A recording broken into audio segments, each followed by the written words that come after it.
नमस्कार दोस्तों। मुजफ्फरनगर की ऐतिहासिक महापंचायत खत्म हुई।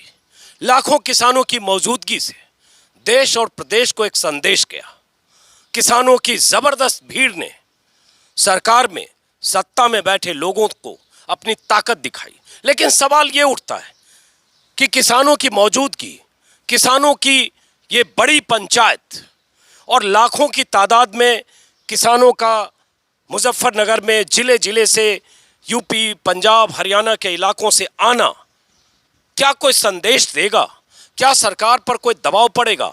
और साथ में उससे बड़ा सवाल है कि यूपी की राजनीति में क्या असर पड़ेगा इस महापंचायत का? और वो सवाल इसलिए है क्योंकि यही मुजफ्फरनगर है जहां 2013 में एक नए किस्म की राजनीति की पटकथा लिखी गई थी। वो पटकथा ये थी, हिंदू और मुसलमान के बीच खाई को चौरी करने की पटकथा। वो पटकथा ये थी जिसमें हिंदू और मुस्लिम के ध्रुवीकरण की जमीन तैयार की गई थी। नतीजा ये हुआ, बीजेपी को जबरदस्त कामयाबी मिली 2014 के लोकसभा में, 2017 के विधानसभा में और 2019 के लोकसभा में। इस बार क्या होगा? जिस ढंग से किसानों की महापंचायत में हिंदू, मुसलमान, सिख सबकी मौजूदगी रही, क्या उसका कोई असर होगा? क्या कोई नई जमीन तैयार होगी? क्या जिस भाईचारे का संदेश किसानों के मंच से दिया गया, दरअसल वो भाईचारा जमीन पर भी दिखेगा? मंच से राकेश टिकैत ने अपने भाषण में हर हर महादेव के साथ अल्लाह अकबर के भी नारे लगाए, संदेश दिया कि इस यूपी में, इस मुजफ्फरनगर में जहां दंगों की जमीन तैयार हुई, वहां भाईचारे की जमीन हम मजबूत करेंगे, वो तोड़ेंगे, हम जोड़ेंगे। ऐसे नारे भी किसानों ने लगाए। लेकिन क्या वाकई मुजफ्फरनगर और यूपी के उन इलाकों में जहां कुछ तोड़ा गया था वहां वाकई कुछ जोड़ा जा सकेगा? ये समझने के लिए मैं इसी मुजफ्फरनगर में अभी हूं।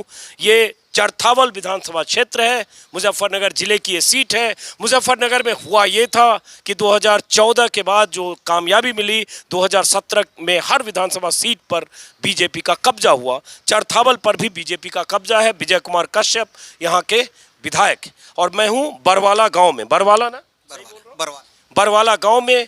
और चरथावल विधानसभा की बात करें तो पिछली बार 2012 में नूर सलीम राणा यहाँ से बीएसपी के विधायक थे, लेकिन बीजेपी नंबर 2 पर थी। 40,000 वोटों वाली पार्टी पूरे 80,000 से ऊपर दोगुने वोट पाकर बीजेपी की सीट चरथावल पर बीजेपी का कब्जा हुआ। इस बार क्या होगा और आसपास के इलाकों में इस महापंचायत का क्या असर होगा? कहा जाता है जाट बहुल ये इलाके हैं, पश्चिमी यूपी के इलाके, और मुजफ्फरनगर, बिजनौर, थोड़ा दूसरी दिशा में जाएं तो मेरठ से लेकर शामली, बागपत, मुरादाबाद, रामपुर मुस्लिम बहुल इलाके हैं। मुस्लिम बहुल इस संदर्भ में कि 40 से 50% मुस्लिम आबादी भी है।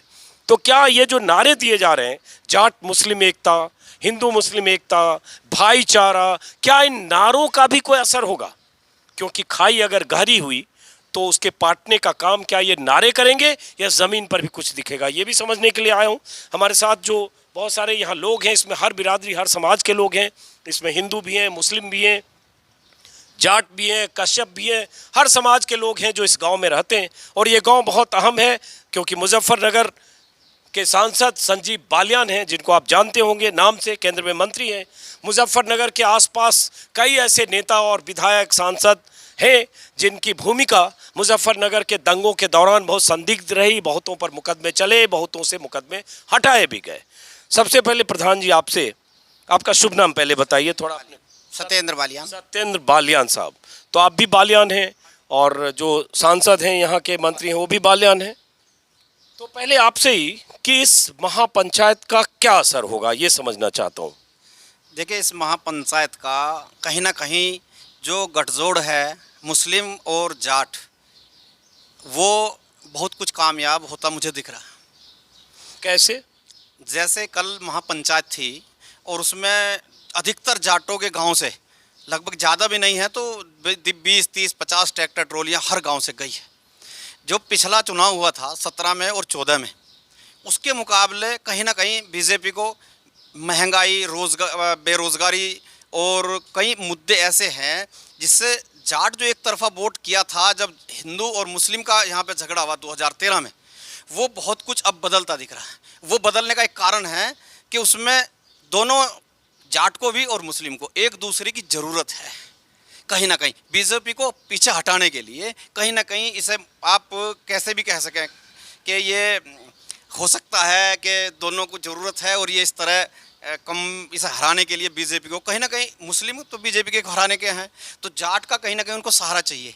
लेकिन ये बताओ, जैसे आप जाट मुस्लिम की बात कर रहे हो, मंच से भी ऐसी बातें होती है या किसान नेताओं की भी को लगता है जो इस किसान यूनियन से जुड़े हैं और जो आंदोलन कर रहे हैं, सवाल ये उठता है सिर्फ जाट और मुस्लिम की बात नहीं है, बात यह है कि बीजेपी की भी जड़ें जाट समाज में भी उतनी ही गहरी है। जाट नेता हैं, केंद्र में मंत्री हैं, विधानसभा में मंत्री हैं, और कहा जा रहा है कि जाटों का ज़बरदस्त झुकाव 3 चुनाव में बीजेपी की तरफ रहा। तो इस बार क्या ऐसी वजह होगी? सिर्फ ये किसानों के आंदोलन से? बहुत कुछ किसानों के आंदोलन से है और कई मुद्दे हैं इस तरह के। कहीं ना कहीं बेरोजगारी कितनी हालत क्या हालत है, बिजली का बिल इतनी बुरी हालत यहाँ पे कर दी कि कहीं ना कहीं जाट तो मैं कह रहा हूँ कि ये लोग कहें, लेकिन 30% 40% मुश्किल से जाट एक तरफ जा पाएगा बीजेपी के साथ में। अभी बदलाव और भी होंगे। अभी एक बात तो क्लियर है, बीजेपी कहीं ना कहीं इस चुनाव को हिंदू मुस्लिम पे जरूर कहीं ना कहीं लाने की कोशिश करेगी। अब उसमें कितनी वो सफल हो पाती है वो तो टाइम बताएगा, लेकिन कहीं ना कहीं कल की पंचायत ने ये साबित किया कि ये गठजोड़ जो है बहुत बड़ा गठजोड़ है। और इससे मुस्लिम ने जिस तरह इस पंचायत में शिरकत की और लोगों को जितनी सेवाएं की, उससे लगता है कि कहीं अगर मुस्लिम एक तरफ पड़ता है तो मैं दूसरी जगह की तो नहीं कहता, लेकिन मेरी चरथावल विधानसभा पे अगर मुस्लिम एक तरफ चला गया तो यहाँ पे बीजेपी को कहीं सफलता नहीं मिल पाई। आपका क्या शुभ नाम है? जी, मेरा नाम मोहन सिंह है। मोहन सिंह जी, कल जिस ढंग से भाईचारे का संदेश दिया गया, जिसमें हिंदू मुस्लिम एकता की बात की, जाट मुस्लिम एकता की भी बात हो रही है, और मुजफ्फरनगर से जो कुछ हुआ उसका असर पूरे यूपी और पूरे देश में पड़ा था, इस बार स्थितियां कुछ बदली हैं क्या? ऐसा है भाई साहब, जैसे अभी चर्चा चल रही थी भाईचारे की हिंदू मुस्लिम की, वो तो यहाँ जब 2013 का दंगा हुआ वो तब भी था, आज भी है।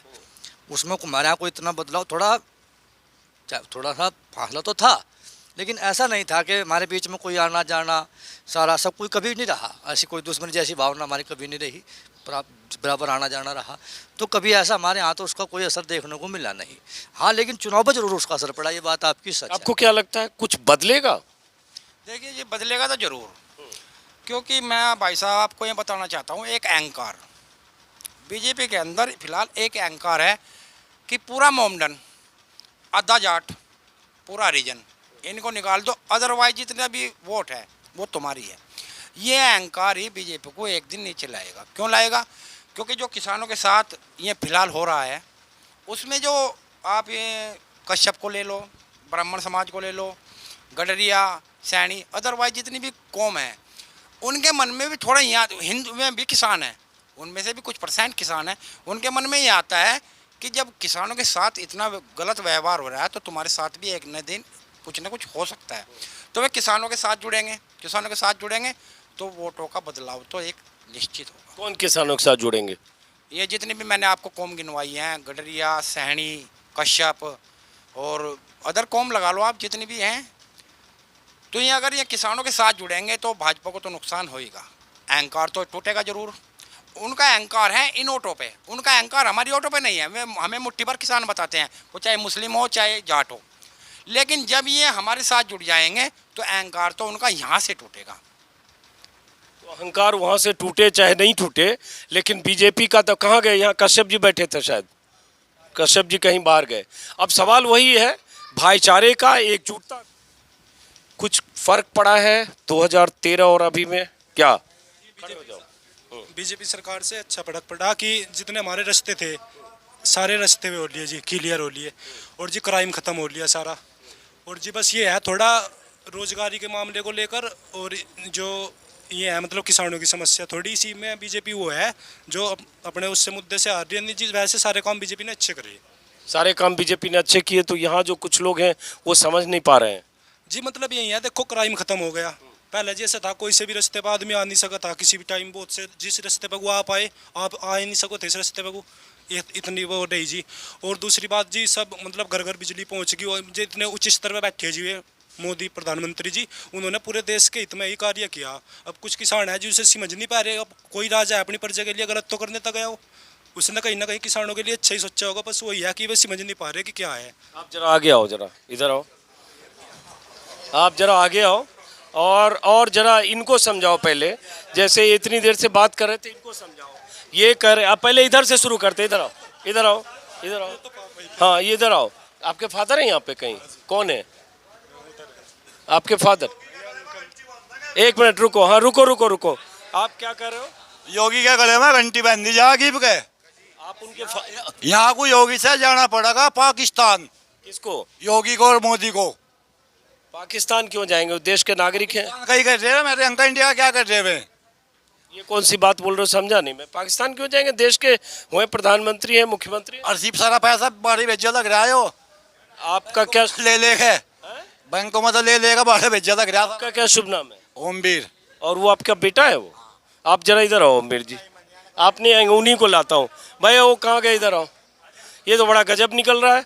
ये बेटा इधर कुछ और बात कर रहे हैं, पापा उधर कुछ और बात कर रहे हैं। देखो एक पारिवारिक मुद्दा तो अलग है, एक विचारधारा अपनी अलग अलग है। तो आप दोनों में एक पारिवारिक मुद्दा ऐसा हो गया कि वो उधर है, आप इधर है एकदम। जी देखो, मतलब बीजेपी में मतलब वो अलग सी प्राइवेट परिवार का एक अलग मुद्दा है जी, और विचारधारा का अपनी अपनी अलग मुद्दा है। तो आप क्या काम करते हो? कुछ करते हो या पढ़ाई कर रहे हो? जी पढ़ाई कर रहा हूँ मैं। तो पढ़ाई कर रहे हो तो अभी रोजगार के लिए क्या सोच? रोजगार देखो, रोजगार भी दिए भाजपा सरकार ने, वो जी हमारे हाथ में है कि 50 लाख वैकेंसी निकलेगी। ये तो मतलब 50,000 की 50 लाख उसमें फॉर्म भरेंगे, तो यानी कि सारे के सारे लिए जाएंगे। अब कुछ है जी जो मतलब अपने पर काबिलियत है, वो हम पढ़ रहे हैं अच्छे तरीके से नहीं पढ़ रहे। अब जी और भी हो रहे, भर्ती हुए भी हो रहे लड़के, वो अपनी अलग वो है जी, हम पढ़ रहे हैं नहीं। वैसे जी सारा काम बीजेपी अच्छा कर रही है। वैसे सारा काम बीजेपी अच्छा कर रही है। अभी आप पढ़ाई करो, कितनी उम्र है आपकी? जी 25 साल। 25 साल हो गए। रोजगार के लिए अभी संघर्ष करोगे, लेकिन आप खुश हो कि अच्छा काम कर रही है और रोजगार आपको भी मिल ही जाएगा। हाँ जी रोजगार मिल जाएगा, वो अपनी मेहनत के ऊपर बात है जी। जो मेहनत करेगा, काफ़ी लड़के हुए जी वे भर्ती हो रहे, मतलब ये थोड़ा है कि सबके सबको ले जाएगी सरकार एकदम से। जो पढ़ा लिखा है जी, वो है, उसे ही काबिलियत है, उस काबिल है, उसे ही ले जाएगी जी सरकार। और बाकी किसान आप कह रहे हो कि नहीं समझ पा रहे हैं। अब ये आपके गांव का लड़का बोल रहा है, आप लोग इसकी बात नहीं समझ रहे हो या आपकी बात नहीं समझ रहे हैं? ये तो कह रहे किसान बात ही नहीं समझ। यो बच्चा है बहुत थोड़े दिनों का, और हमने ये जो हमारे देर और आदमी बैठे ना, इन्हें सबको ज्ञान ध्यान है, जागतों को क्या पता इन्हें। अगर ठीक है साहब 6 महीने तक 8 महीने तक दिल्ली में पढ़ा, इसे क्या पता बेचारे को क्यों पढ़ा? वो किसानों को मारो पढ़ा, वो नू नहीं पढ़ा। पर ये जागतों को क्या पता? जागतों से आप बात करो, जानने वालों से, इनसे बड़े बड़े लोग बैठे हैं, इनसे बात करो, बच्चों से क्या बात करो? बच्चे हैं, हाँ भाई बच्चे हैं, लेकिन बच्चे वोटर हैं। आप इधर आ जाओ, आप एक इनसे भी पूछ लेते हैं। ये लड़का गांव में जो बोल, चाहिए। अच्छा आपका भतीजा है, इधर से हट जाओ। लो ये चाचा है, ये भतीजा है, और इनके फादर। वोट किया, इसलिए वोट किया कि ये नया आया है, कुछ किसानों के लिए अलग करेगा, लेकिन उसने कुछ नहीं किया। मैंने 19 में मोदी को वोट नहीं किया, मैंने 16 में योगी को वोट किया, 17 में योगी को वोट किया। किस लिए?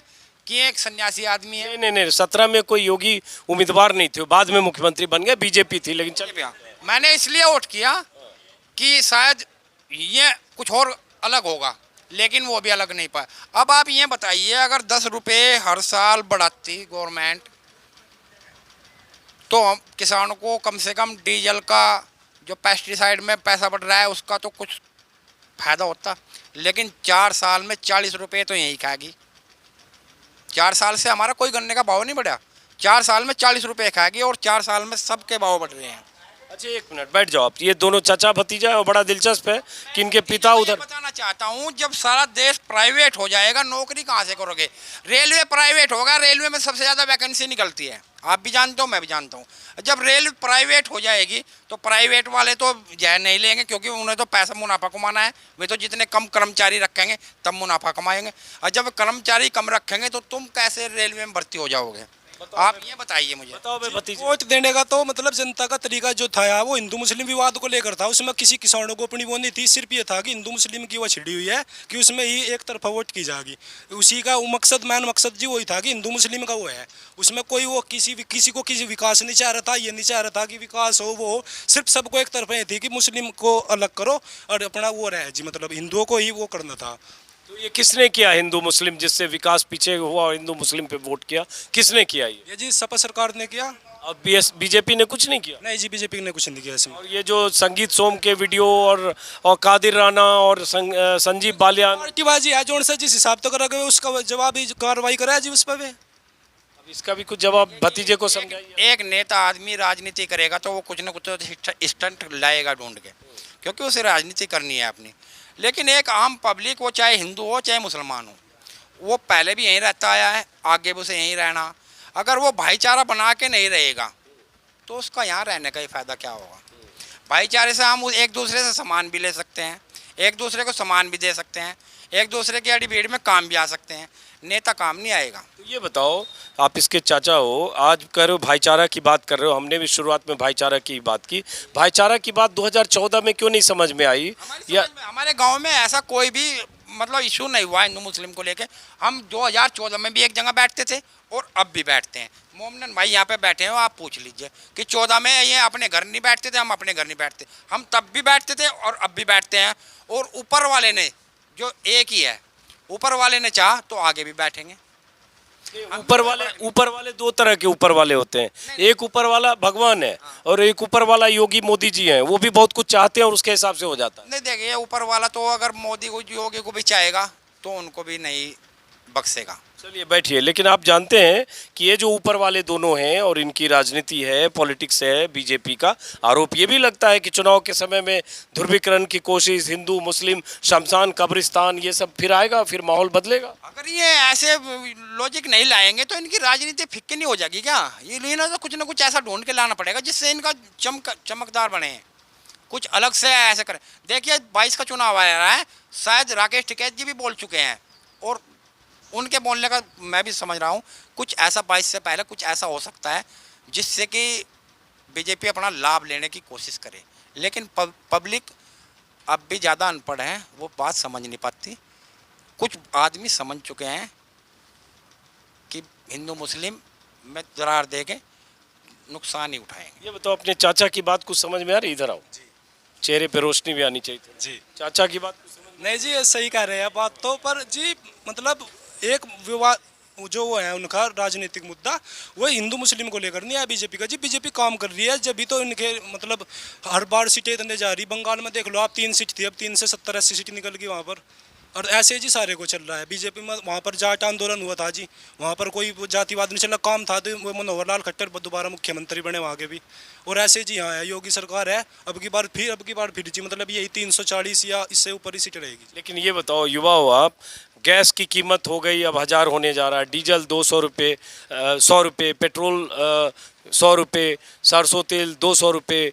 बेरोज़गारी का आलम यह है कि हर गांव में बेरोज़गार मिलता है, सरकार जितने दावे करे। प्रधानमंत्री मोदी पीएम बनने से पहले 2 करोड़ रोज़गार की बात कर रहे थे। तो ये सब आपको लगता है कि कोई मुद्दा नहीं है? नहीं जी, ये तो है थोड़ा, देखो इसमें तो है मतलब महंगाई जो बढ़ रही है थोड़ी, बस, पर ज़्यादा वो नहीं है जी। फिर भी सरकार कुल मिलाकर काम ठीक कर रही है जी। बड़े बड़े वे है, देखो उद्योगपति है, वे है, उनके हिसाब से भी मतलब ये अडानी को प्राइवेट महकमे में जो भी वो जाएगा जी, उससे मतलब जो काम कर। चलिए समझ गया आपका, बैठो अब आप दूसरे लोगों से। प्रधान जी ये बताइए कि ये जो इलाका है, जो आपका गांव है, ये पहले किसी और विधानसभा में था 2012 के पहले?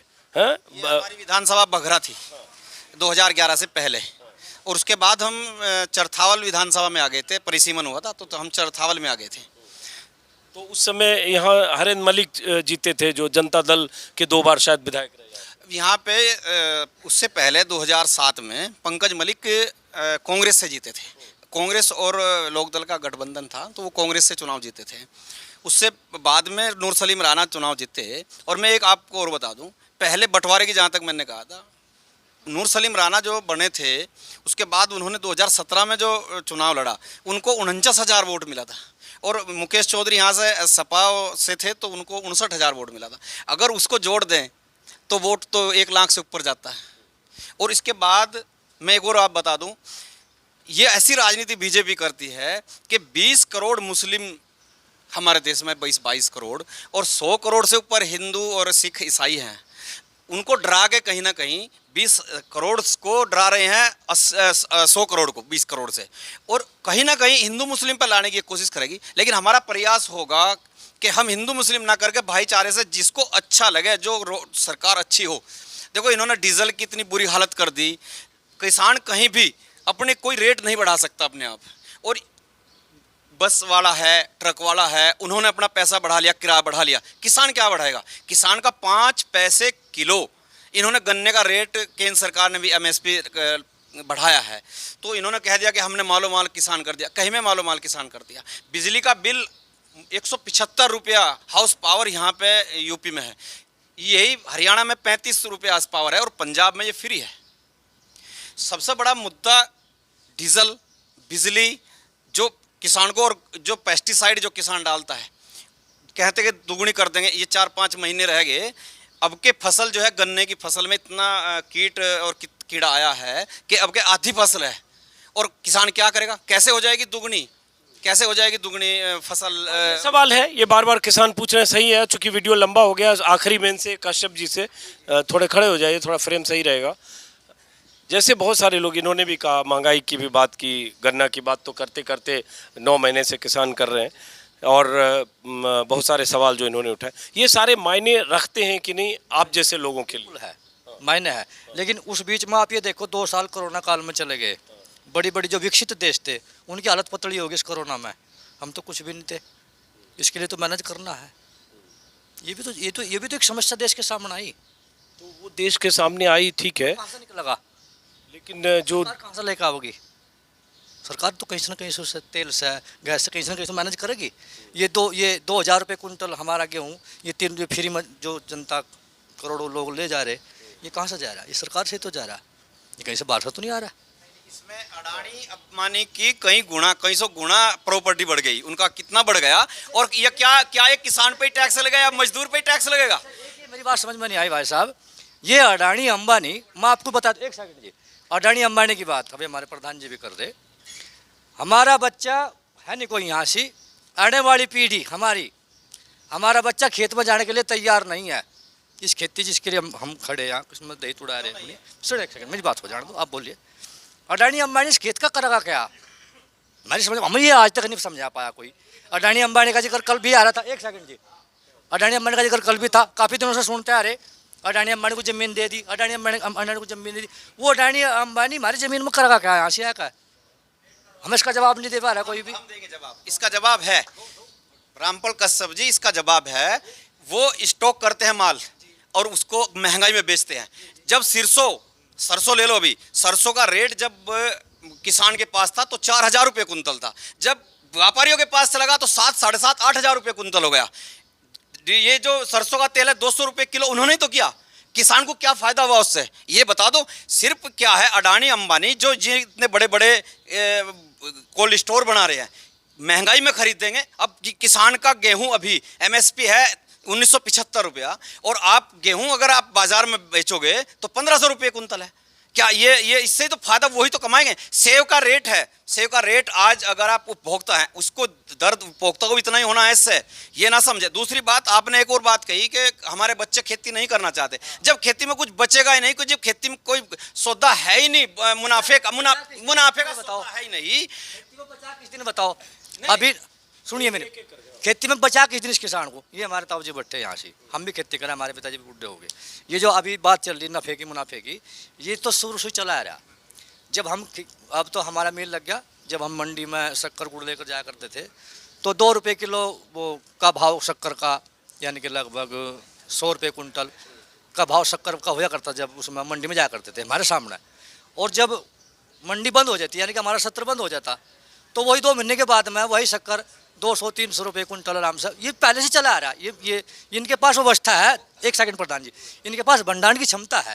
किसान कहाँ मजबूर है, हम किसी चीज़ का भंडारण नहीं कर सकते। एक दिक्कत बहुत बड़ी हमारे सामने क्या है, किसान अगर व्यापारी के पास ज़्यादा माल होगा तो वो खुश होगा, उसका फायदा होना ही होना है। जब भी हमारी फसल अच्छी हुई तो हमें नींदानी बंद हो जा, इसका होगा क्या? चलिए अब इसको खत्म करते हैं। आप इनका कुछ क्या है इसमें मैं जवाब दे दूं।